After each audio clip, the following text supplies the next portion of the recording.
right. Welcome back to episode 3 of the Tricamera Perspective podcast. Today we're going to be talking about Mother Mary. We just got out of seeing this movie and we are really excited to share our thoughts with you. Without babbling on too much, let's head right into it. All right, Sam, will take the floor. What did you think? I did make my review on Letterboxd, and what I wrote on it was, what did I just watch?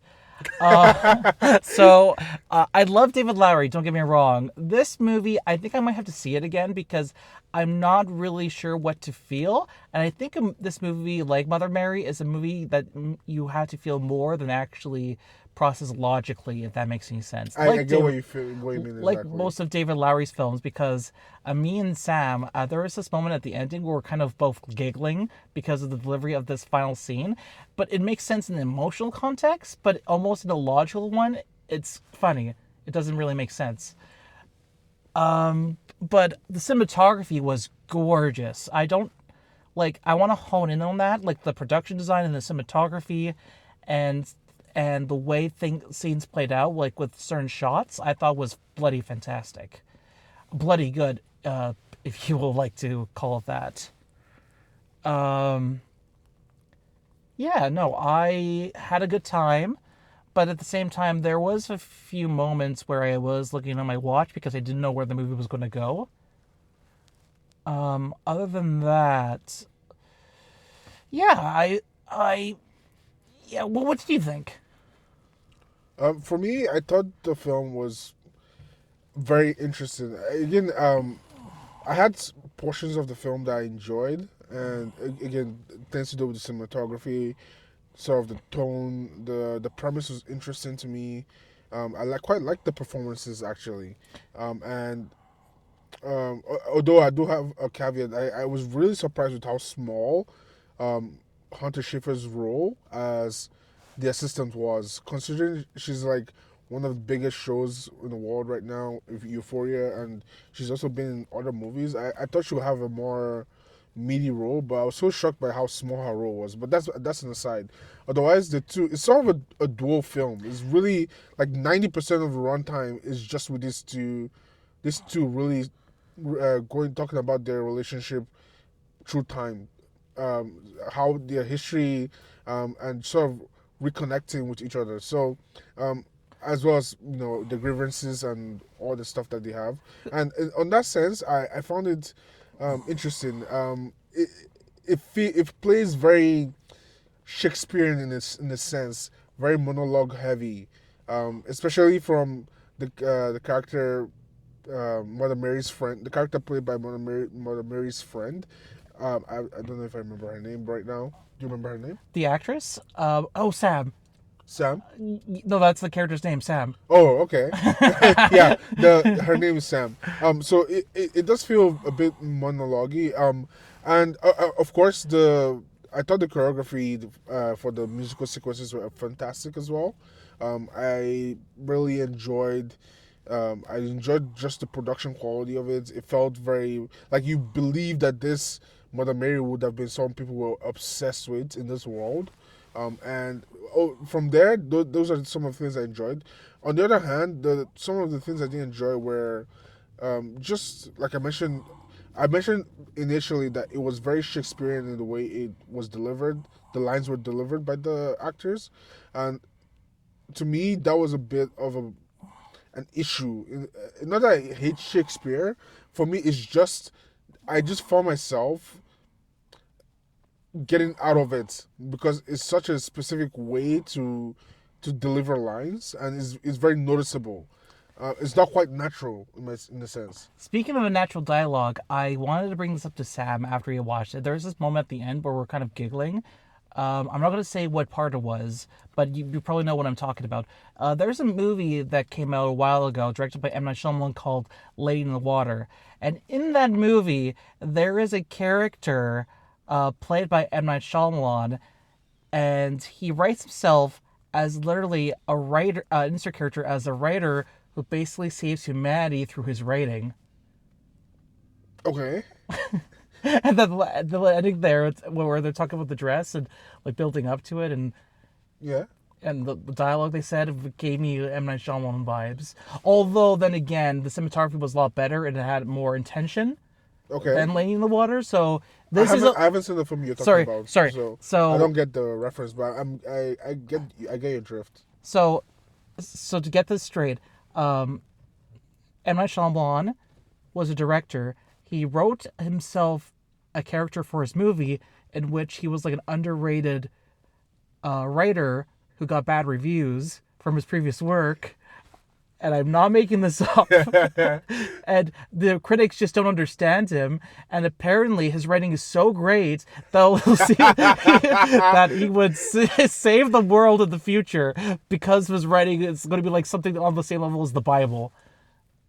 I am not making this up, and it's a bizarre, stupid movie, and and one way people can love it for that reason, and for other people they'll hate it for the reason. With this movie, Mother Mary, even though it's a lot better than Lady in the Water, especially with the cinematography, with the staging, with what David Lowery was trying to say, there were moments where I felt like they were going too much Lady in the Water, in my opinion. Okay, If that makes any I can sense. see what you're saying. Yeah, I also echo the sentiments. It does. I would say there's a line between like sort of the ridiculousness and like uh, the ridiculous and sort of being more focused, but I think this leans a bit into the ridiculousness. So there's good parts that work that are serious and you can take seriously, but like there's some ridiculous parts. Like my friend here was mentioning, there's a part at the very end where we were giggling at what was going on screen, but it made sense in the context of what was going on. But like it's just a funny visual, although quite beautiful to look at. Another thing I guess another one more thing I didn't quite like was sort of I know I've mentioned this briefly. Apart from the dialogue and the way it was delivered in such Shakespearean ways, I didn't quite like the structure of the film itself. I couldn't help but imagine what a film like this would have been with a more surrealist, or a premise like this would have been with a more surrealist or more much more stronger with the like this movie would wanted to have some influences or some elements of horror to it, but it ended up falling flat and feeling more, to me, campy in a sense, just because of how things were executed. So I couldn't help but feel like, what if this was done by a filmmaker like Ari Aster or something? It's funny when you mention that because I think David Lowery is the master of surreal stuff, which was weird coming into this. Then again, I haven't seen Beau is Afraid. Oh, sorry, you were going to continue? But yeah, Boys Afraid. Beau is Afraid. I'm so sorry. Yeah, yeah. This in a way, this movie reminded me of Boys Afraid. I can imagine so many people going to see this and being immediately put off as like the indulgence of the director or whatever. And it's, for me, it's just a miracle this exists. Honestly, I can't believe a studio saw the script, saw the dailies, and still said give them the thumbs up and said go ahead. Saw the final product and said give them marketing to release the film. Honestly, I'm all for this. Like I like the experimentation. It's just for me, this one didn't. While I appreciate it, it didn't quite work out exactly the way it didn't work out perfectly in a sense. Now that you're on that, there was a scene, and I was thinking the exact same thoughts you were because the scene, the way that it's written, and the way that it can come across is like really campy and hokey. But the fact that people put money into it and were directing and putting like a lot of like seriousness into it made it work. It Yeah, was a possessed scene. the It was possess. the Oh, okay. possessed scene. I That was the moment I felt that where I was like, if it was directed by anyone else, I could see this scene being really campy. But the way that it was shot, the way that it was executed, Oh yeah, yeah. Like when she's on stage. I don't want to give spoilers, too much spoilers, but like, are you uh, talking about the section where she's on stage? This is a bit vague. no, it's the part with the hand cut it part Oh, when she okay, gets her okay, hand yeah, I cut. get what you mean. Okay, okay, yeah, okay, yeah. Even that part, and even when the entire sequence with her being, possessed, sort of comes to a head when she's on stage, and I think that's the incident they were referring to initially at the beginning of the movie, where people were wondering what happened to her. It was actually pretty gnarly with the view. We saw the video on camera, how she fell. I thought that was very effective actually. But yeah, apart from that, again, like I said, it has serious moments, but sometimes it leaned a bit too much into the ridiculousness, which made it feel a little campy, and took away from the horror elements. Personally, I guess it's my own baggage. I was expecting a little more horror esque to this, but it's not quite a horror film. There's certainly fearful elements.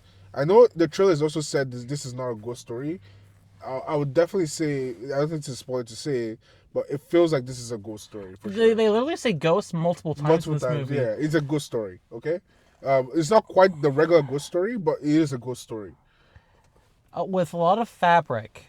The ghost reminded me so much of the alien from Nope. Oh, yeah, you're I right. can't help but feel like he was inspired by Jordan Peele's film. Nope. I can see that, yeah. I could absolutely see it. Some of the shots in the sky with the ghosts resembled so much of the visuals from Nope. With the especially towards the ending sequence in Nope, with the how it also transforms into that final form. Oh, absolutely. Yeah, like it was such an interesting. For anyone who hasn't seen Nope, see it immediately. It's one of the best science fiction movies I've seen in recent years, with an Exactly. amazing alien design. Very, very, like, honestly, I'm having a hard time believing he wasn't the director or wasn't at least inspired by those visuals in Nope. The some of the way the ghost is shot and framed reminded me a lot of Jean Jacket from Nope. That's Jean Jacket's name of the alien. Alien. Yeah. Well, we won't get into more detail from that. Okay. What do you rate this movie? Overall, For, I like again. I want to see more people take more chances.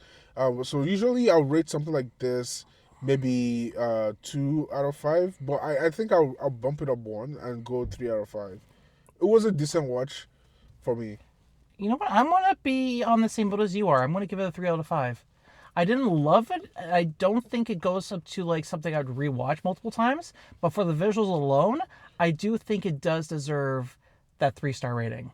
And yeah, I agree. And for daring to take a risk, I don't think all the risk they took paid off, but I'm really glad something like this exists and through the main Hollywood system. Again, like I said, like think of pitching this. How did they even pitch it? The executives being on board, telling this to the actors, watching dailies, going through the post production, editing, showing the final product, having them commit marketing money to this project, and then releasing it in theaters.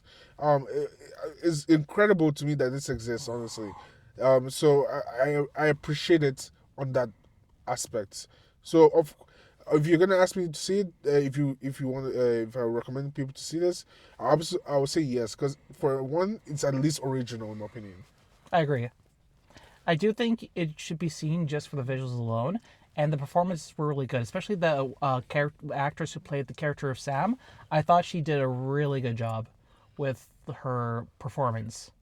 Yeah, I absolutely agree. I love the performances from the two leads and Hathaway for sure. She gave a very physical performance. She was ripped as fuck in this Oh, movie. absolutely. I was shocked. Like she had like a full like 6 pack and everything. And, like that handstand moment too, in the dance routine. Really crazy stuff she was doing here. Physical, emotional. Again, like I said, the performances are fantastic. The music that was actually written as well for the film, the for the music performances. I heard Charlie XCS did the like wrote the music that they performed. I like them. What do you think of the music? I can't believe we even didn't discuss that yet. No, it was very good. It feels like something that would actually exist and people would actually listen to and think it's really good. Yeah, So it works.